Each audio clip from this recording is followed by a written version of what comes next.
Assalaamu calaykum. Facebook maanta waxaan ka hadlaynaa sida Facebook u burburiya naftaada noloshaada kaaga dhigayana qof eber oo wax xikmad aan lahayn noloshiisuna tahay mid dad kale hogaaminayaan.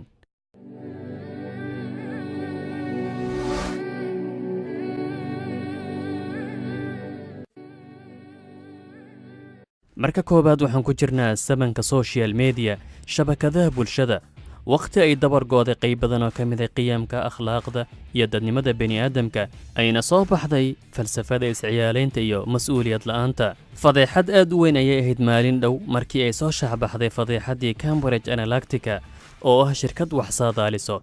Facebook ayaa shirkadaas u ogolaaday inay hesho macluumaadka malaayiin qof si saameyn loogu yeesho qaabkay u fikirayaan iyo in la hago. waa sidii raxan xoolaha oo kale. arrinkaas kale iibsashada dadka wuxuu keenay in Mark Zuckerberg milkiilaha Facebook looga yeero Koongareeska Mareykanka la weydiiyana su'aalo aad u adag muddo 5 saacadood ah. waxaa maalin kasta isa soo taraya qayla dhaanta laga keenaya dhibaatada Facebook uu ku hayo qofka isticmaalo iyo sida uu u burburinayo noloshiisa. Sean Parker waa mid ka mid ah aasaasayaasha Facebook. aad ayuuna uga digay dhibaatadiisa wuxuuna sheegay in uusan isticmaalin Facebook asagoo u sababeeyay in uu waqtigiisa cunayo. waxaan akhriyay muddo aan fogayn hadal uu yiri sidoo kale nin ka mid ah ragga saamaynta weyn ku leh aasaasidda Facebook wuxuuna ku tilmaamay inuu yahay qurun. ereygan ayuu adeegsaday. ciyaalkaygan uma ogol ayuu raaciyay adeegsiga qurunkan. dhibaatada ugu weyn ee Facebook waa laba wajiilanimada qofka isticmaalayo taasoo keenayso in qofku ku noolaado laba waji nolosha Facebook iyo nolosha dhabta. markaan Facebook ku jirno waxaan soo bandhignaa wajigeena beenta annagoo isku dayayno in aan dad wanaagsan u muuqanno sawirkaada kan ugu qurxan hadal macaan laakiin nolosha dhabta ka fog taasoo keenayso in laba wajiilannimo iyo been aad ku noolaato. waxyaabaha burburka qofka keenaya waa raadinta ismuujinta heer qofku masaafooyin jaro si uu isugu soo sawiro gaari qaali oo meel yaallo iyo suuq ama meel aad u qurxan si uu Facebook u soo dhigo asagoo leh u muuqo qof sarreeyo dadka hortooda. isbarbardhigga nafta daalinaysa ee saamaynta xun kugu yeelanayso adigoo Facebook ku jira ayaad arkaysaa sawirra dad qalin jabinayo dad aroos ku jiro dad aad istaqaanaan oo waddan kala joogo. waxaad arkaysaa qof xiran ama wata dharkaa qaalsan kadibna niyaddaada ayaa gelayso goormeen samayn doona ama xiran doona kan oo kale. in aad noloshaada barbar dhigto nolosha dad kale taasna macquul ma'an. qof kasta nolol u gooni ayuu leeyahay. Facebookna waa deegaan been abuura. dadku wax aan jirin ayay ku soo gudbiyaan si ay isu gadaan. waxay la mid tahay adigoo dhaan dabangaala daba ordaayo aadan gaaraynin. waxyaabaha qofka Facebook isticmaalo uu isku arkayo waxaa ka mid ah dhimashada dhab ahaanshiyaha iyo soo bixidda qof eber ah. waxaa jira wax la yidhaahdo dhab iyo dheel. Facebook noloshaada wuxuu ka dhigayaa dheel keliya. qofka markuu Facebook ku jiro wuxuu faafiyaa wax kasta oo maskaxdiisa ku soo dhaco oo aanan qiimo lahayn. saakasha ayaan cabbay walaashayda iga yar ayaa kab igu dhufatay maanta waxay ka shidan tahay meel heblo waxaan soo gatay kaba cusub.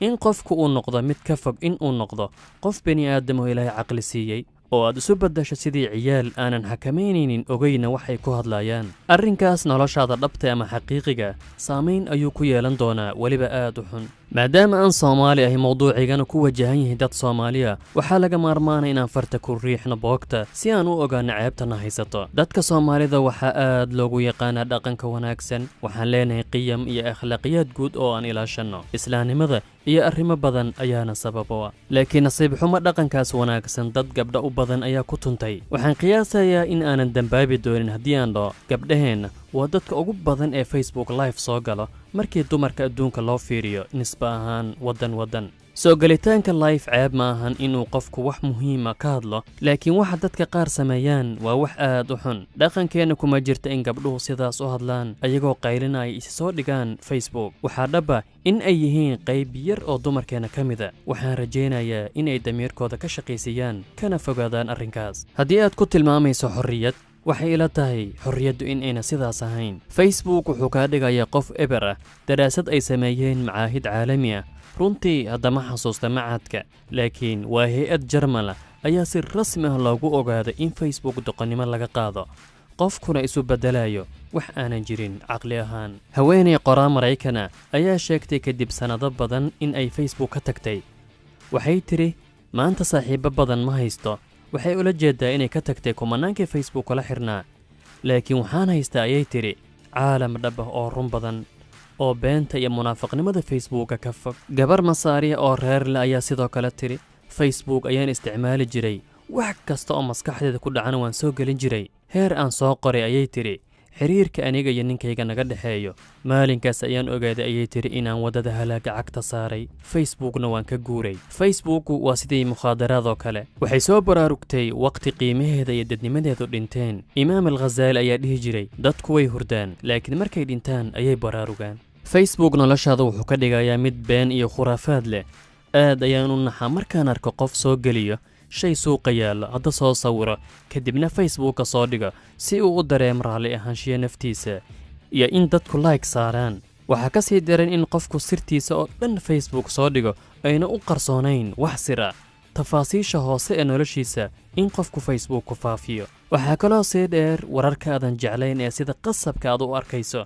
bal ka waran adigoo sii seexanaya iyad Facebook yara fiirisay kadibna waxaad aragtay war xun oo naxdin kugu reebay. maskaxdaada sidee noqon doontaa? hurdana ma ka imaan doontaa? xaqiiqadu waa maya.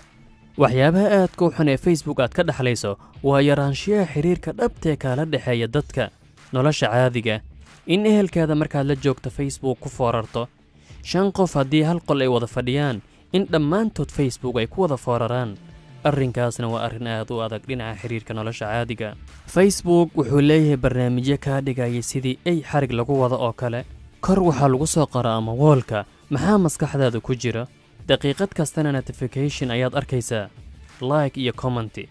Facebook markaad ku jirto noloshaada cid kale ayaa ku hayso oo ku hagayso taasna dhaawac fog ayay ku keenaysaa dadnimadaada iyo go'aan qaadashadaada noloshaada caadiga. intaan ayaan jeclaaday inaan idinla wadaago. wassalaamu calaykum waraxmatullaahi wabarakaatu.